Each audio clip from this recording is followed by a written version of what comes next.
So we're going to change tracks. The treasure hunt is still on, but things were getting too complex.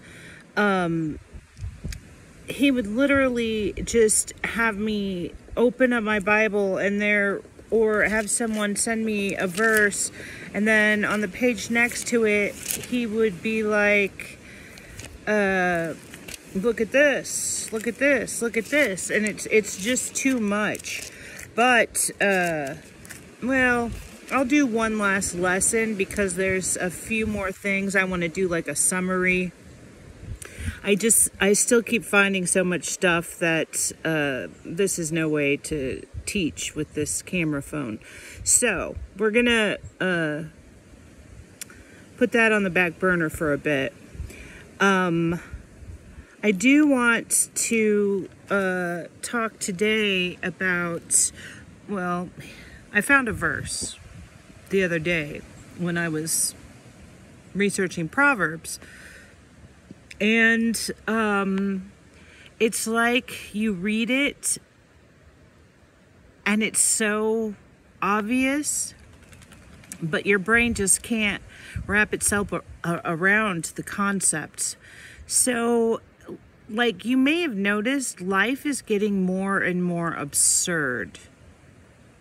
Like, I don't know if you've seen the story about the teacher in Canada with the gigantic prosthetic breasts that she wears to class with little biker shorts. And she's protected by law. Like, if you've seen these pictures, it's like...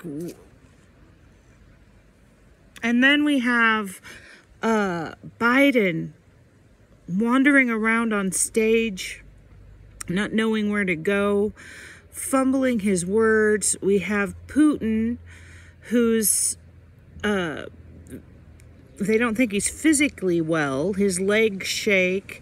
All his commanding, he has this huge problem that everyone in his military is getting drunk.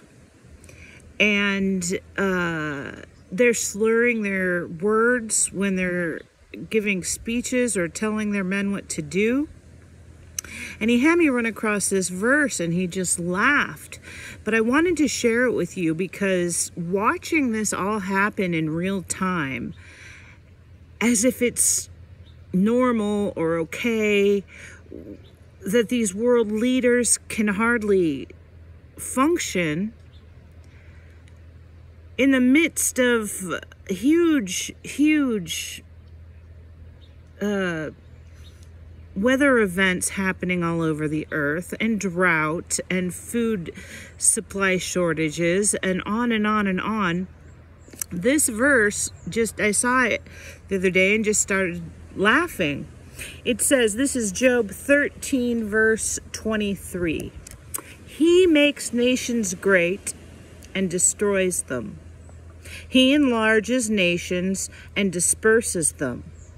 Now, when we read the Bible, we tend to think that he was referring to the ancient past, but he's not. Nothing's changed. He runs the world as closely today as he did in biblical times. We just don't hear from him very often. So all those times in the Bible where it says that he was on the side of this group of people or that group of people and they won the war, right? He's now showing us in real time how he works. He says that drinking too much is an excellent, what'd you call it? War tactic. When he needs things to happen, he makes them happen.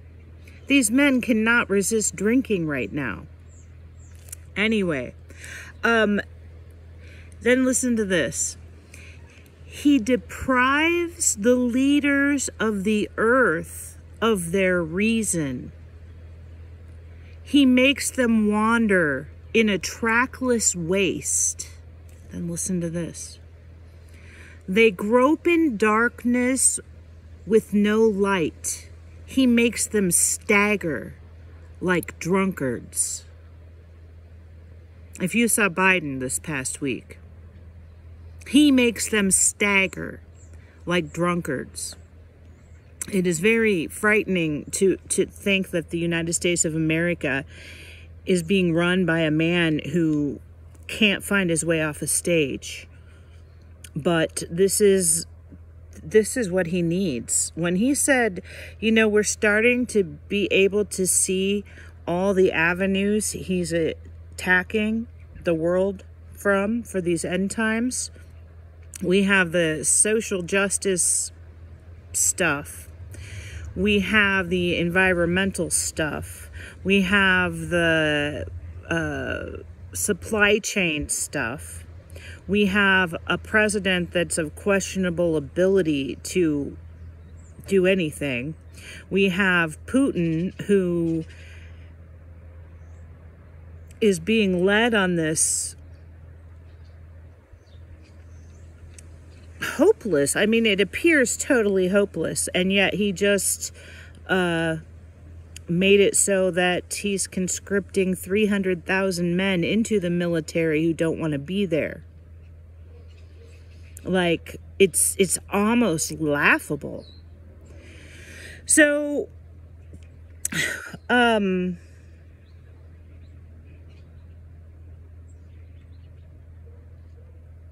he's just having me read. He leads priests away stripped and overthrows officials long established.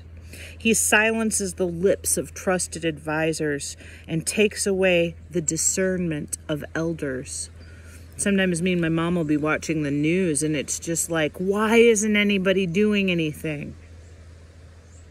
He takes away the discernment of the elders. We have people in Washington, D.C. who have successfully run it at some points in time, but it's like, where are these people?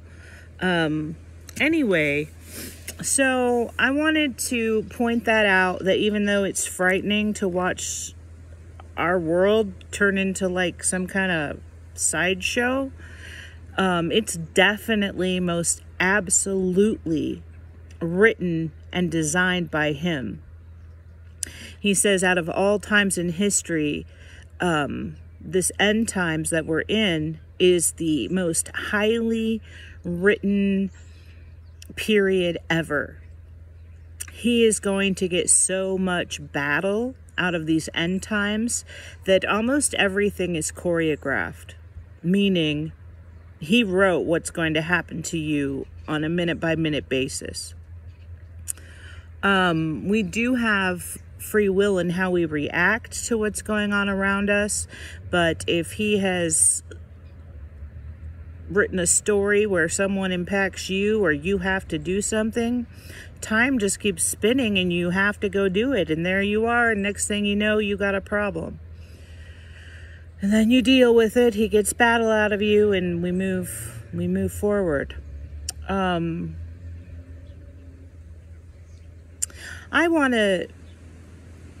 just want to put this out there. Like, I think it's silly not to talk about it, but it makes me sick to even think about it. On my channel, I had many videos about Trump being reinstated.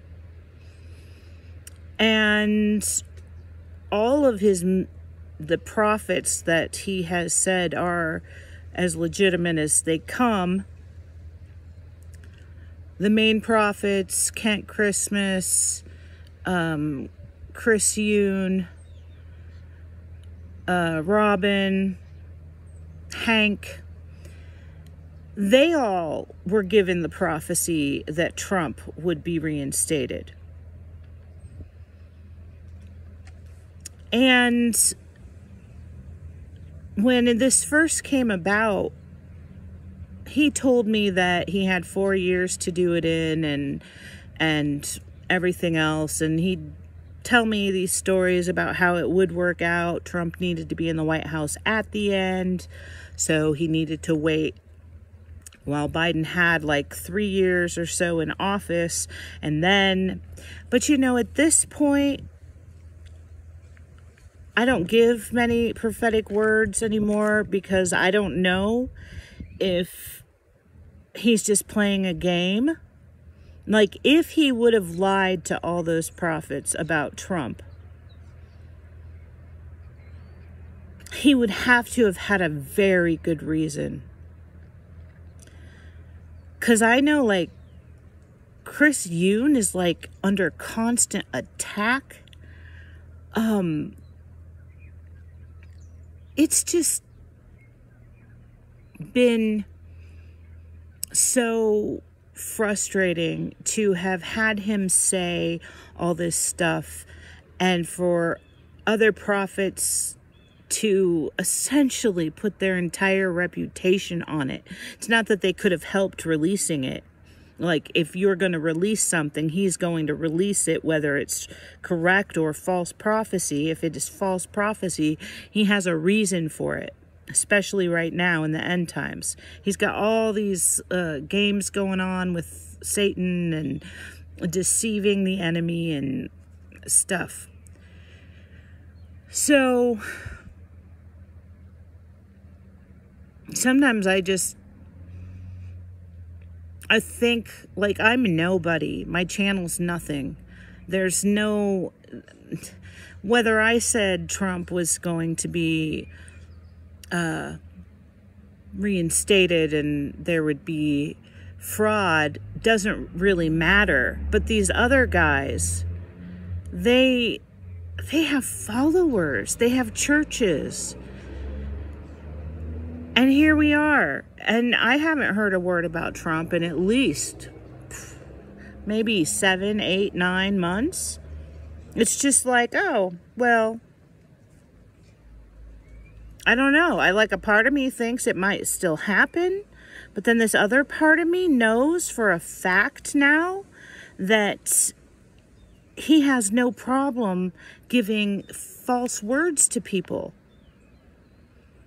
Like, he explained it all. He explained why there's false prophets, what's going on. But as I watch, he has me kind of tracking like maybe 5 prophets, and he's just leading them deeper and deeper down these rabbit holes of mainly Jewish law, fear-mongering. Anyway, I just wanted to, I guess, let you know why I'm not giving many prophetic words. He could force me to do it, but he generally doesn't force us to go against our own soul. That's how he writes the story. So I'm extremely uncomfortable saying any prophetic words, knowing all the false words he's given to people. I'm trying to think, like, pretty much every prophecy I've given, I'm still sitting here saying, well, it still could happen. So, he definitely seems to give a prophetic word, and then it can be a year or more. There, I guess, well, he has rules. So, he's saying that each prophecy he gives has a time frame. So,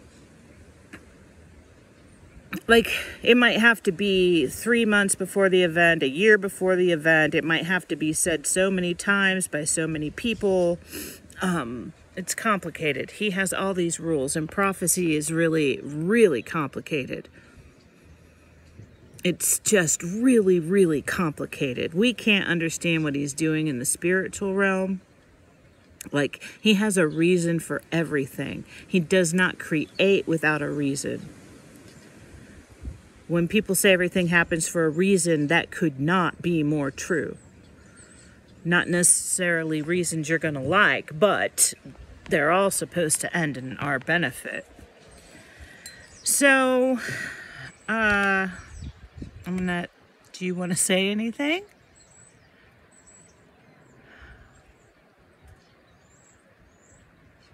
Like, I'd like an answer. Sometimes I'm like, what's up with Trump? Is it still going to happen? And he kind of shrugs his shoulders.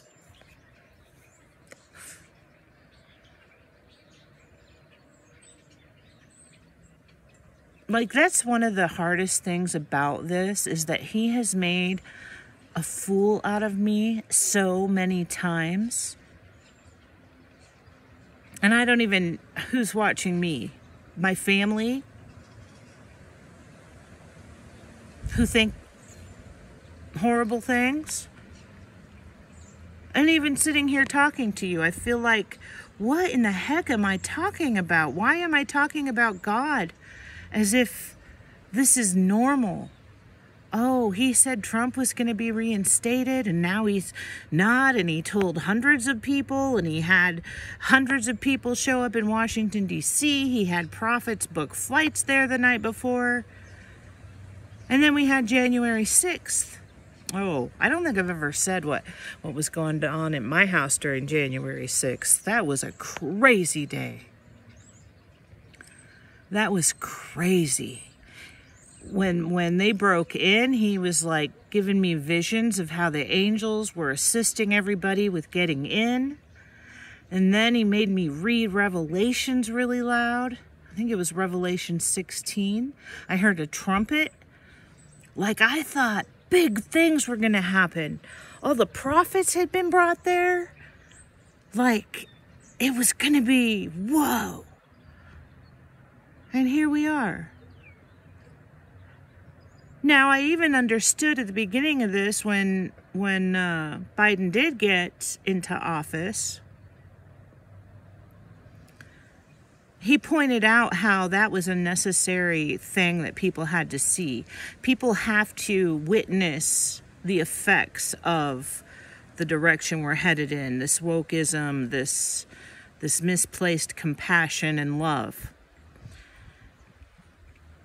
And I think Biden's done a good job of letting us know that that's not the easy path that everybody thought it was. So I see the point of having Biden sticking around, getting worse and worse. And then our backup is Kamala, and that's unthinkable almost.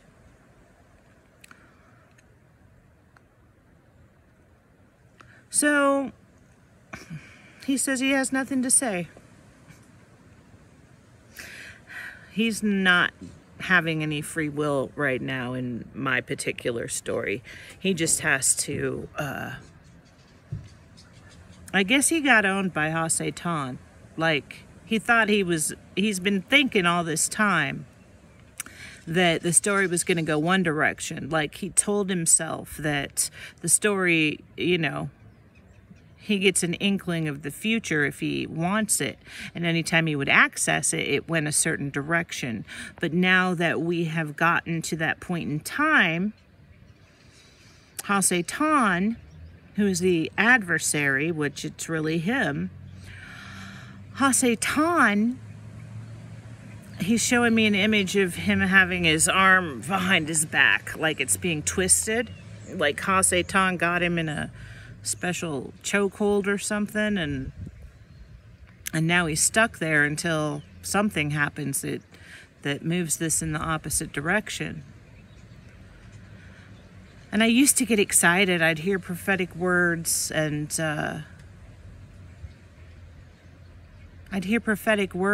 be like, just knowing things were going to turn around, something would happen.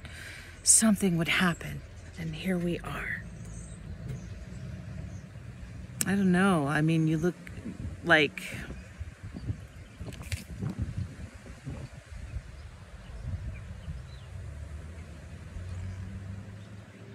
we're all just kind of, I think he has us in denial. Like, I know some of my South African viewers are dealing with power outages up to 6 hours a day, which is apparently new for them. In some countries, that's, the normal thing. But now they're having that. And we know, if you watch the news at all, England's heating bills are set to absolutely skyrocket, like thousands of dollars for the winter. Their winters aren't even that cold.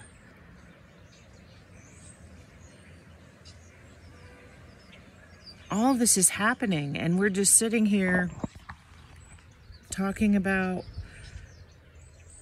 teachers wearing things that I feel like someone could be arrested for these things. If you were walking down the street, they're so offensive. And yet this is a school teacher. And why would I be upset? I know it's all him. And it's all him. That story is so big that means he had to write it. That person's soul went along with it. But he keeps saying theater of the absurd.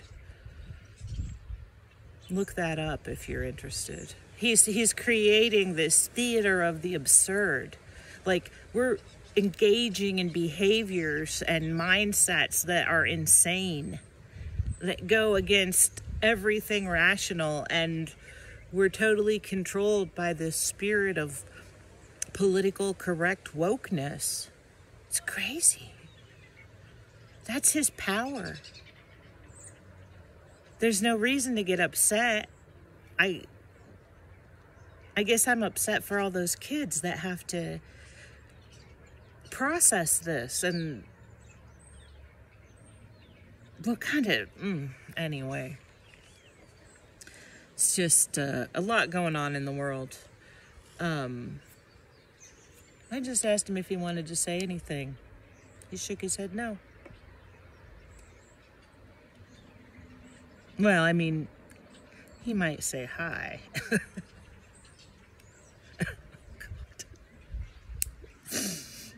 But that's about all he can say.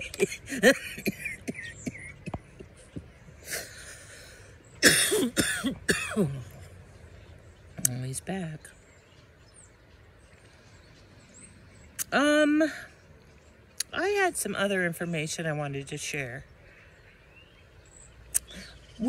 Now I'll share that in the next one.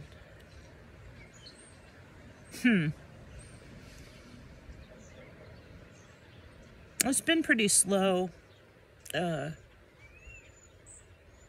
the past several days. Hasn't been bad. Hasn't been good. I'm getting very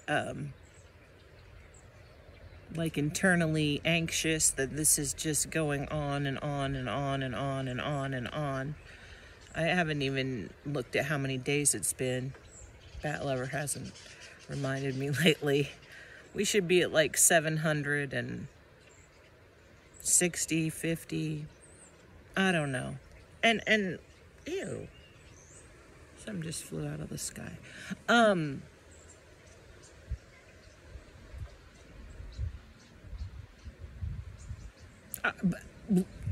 Sometimes he says it's going to be 1,260 days. That means I have over a year left. And like my ability to withstand conflict or difficulty is just getting less and less and less each month. Like,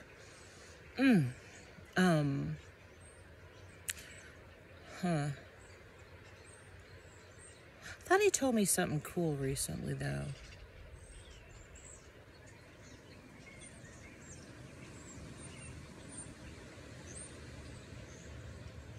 Well, I guess that's it. I guess I just kind of wanted to put this Trump thing out there and just at least say, I don't know. I don't know why he would have done that. I don't know why he would have made his prophets look so foolish. And if I knew that he always tells the truth, I wouldn't. I would say, oh, well, of course he's going to come through. He's God. But I have witnessed in my own life and in multiple other people's channels that he gives words that do not come to pass. They just don't come to pass. I don't think I've ever given one that directly didn't come to pass, except he said I wouldn't be evicted, but he tries to say that he tries to put all these technicalities on it. Like the time he said it, I wasn't evicted. And I didn't say it before I was evicted. So I just said he's sneaky, man. He is so sneaky. Like, that's his expertise. Like, he is so involved in our lives, and most of us think he's a billion miles away, and he's just barely involved, and yet he's involved at the deepest, most basic level. He's interested in everything. I was saying last night, humans tend to think God's interested in, oh, what did you accomplish with your life, or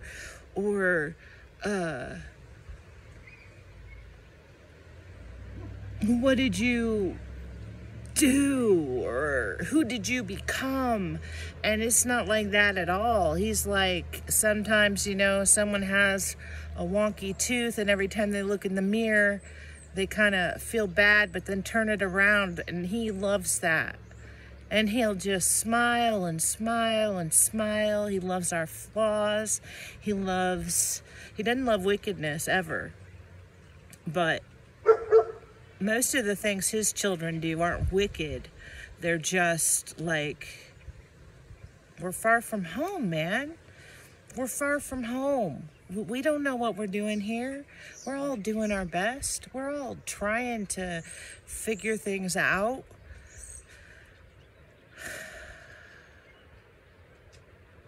So, anyway, he is sneaky. Real sneaky.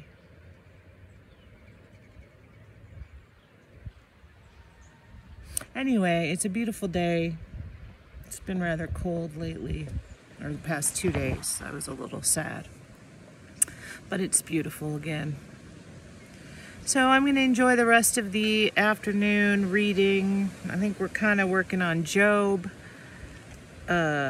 Jeremiah, and Proverbs. Somehow the 3 books seem somewhat related.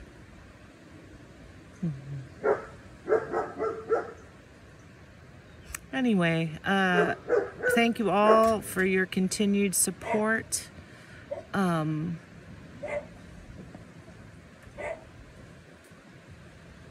I would lose my mind without you.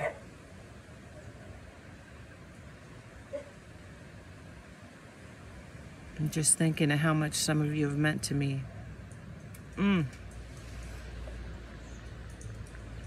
Thank you. Thank you so much. All right, well,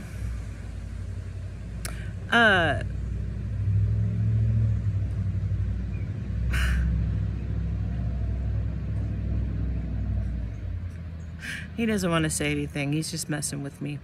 All right, you all. I hope you have a wonderful evening. Please try and put your faith in God's bizarre story writing. Instead of getting angry, even though he might want you to get riled up for battle, don't get too caught up in it, because things are going to get weird. They are weird, and things are going to get more difficult, but we're going to be fine. We're going to be fine. All right. God bless you all. Amen.